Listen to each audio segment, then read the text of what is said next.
Well, what's up, guys? My name is Avelino Malige, coming to you live from Johannesburg, South Africa.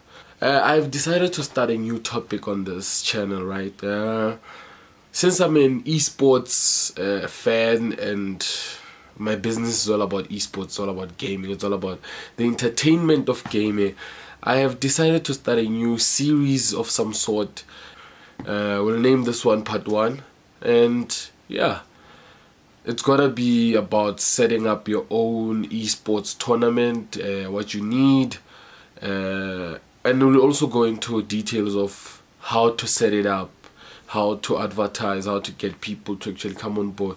And guys, just to explain a few things, as this series is gonna start, the main purpose of this is if you want to start your own tournament. I've hosted about 6 tournaments, and with these 6 tournaments, I believe I've spotted the loopholes. I've spotted a way of making your tournaments bigger, a way of making your tournaments in a way profitable, so that you end up with at least a good profile of some sort, or you even get a major sponsor. There are companies out there that even sponsor esports tournaments, esports league.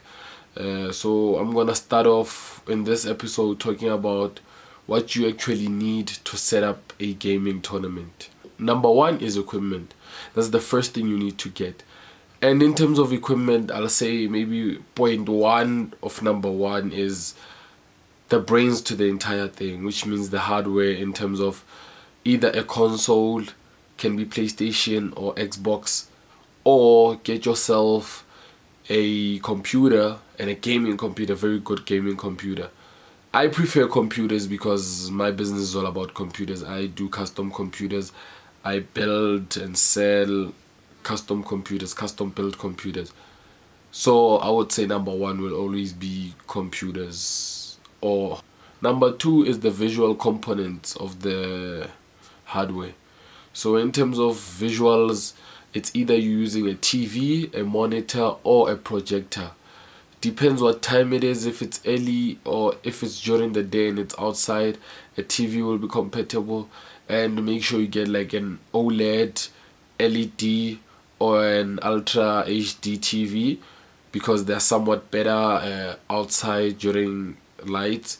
And also put them under a shade, just to avoid that little bit of glare on is it glare or flare? Yeah, to avoid that thing on the side of the screen where the sun will be hitting it.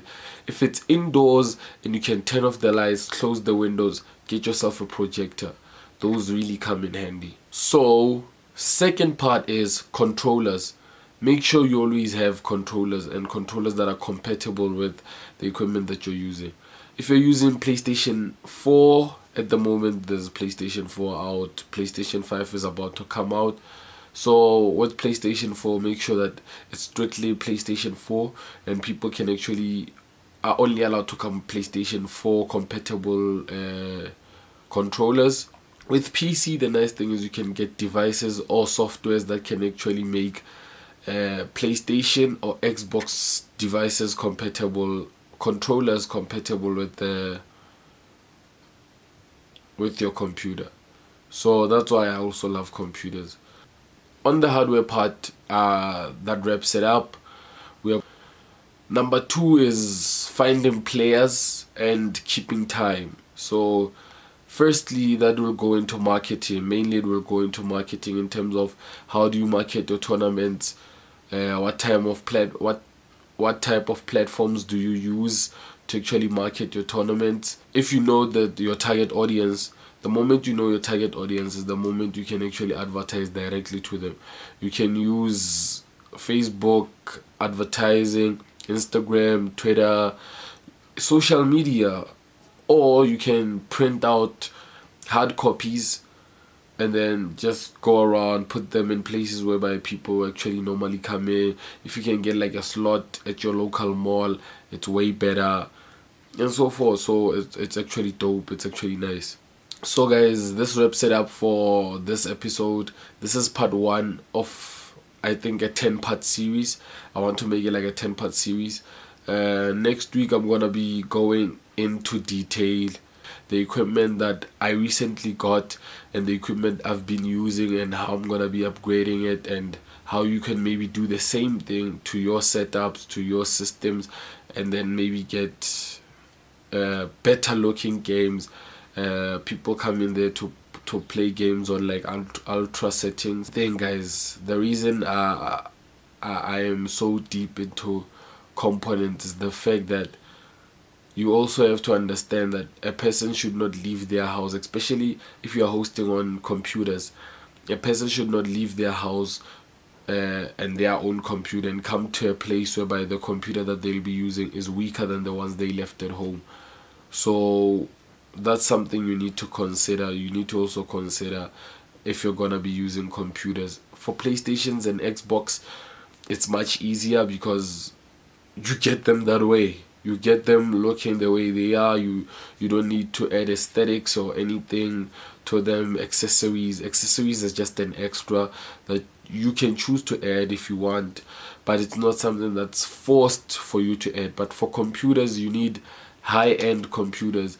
You can either get like I'm a huge fan of sleeper computers that actually look beat up on the outside, but when you actually load up games or you open up the specs, you will see that the computer is actually running high-end CPUs, high-end graphics cards.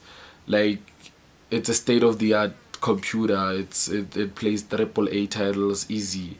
So guys, thank you for watching this episode. Don't forget to leave a like and subscribe down below. It really helps me a lot, guys, and it also motivates me to put up more videos down there.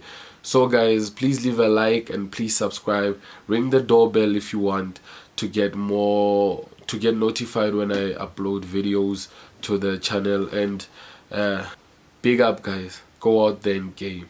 Thank you.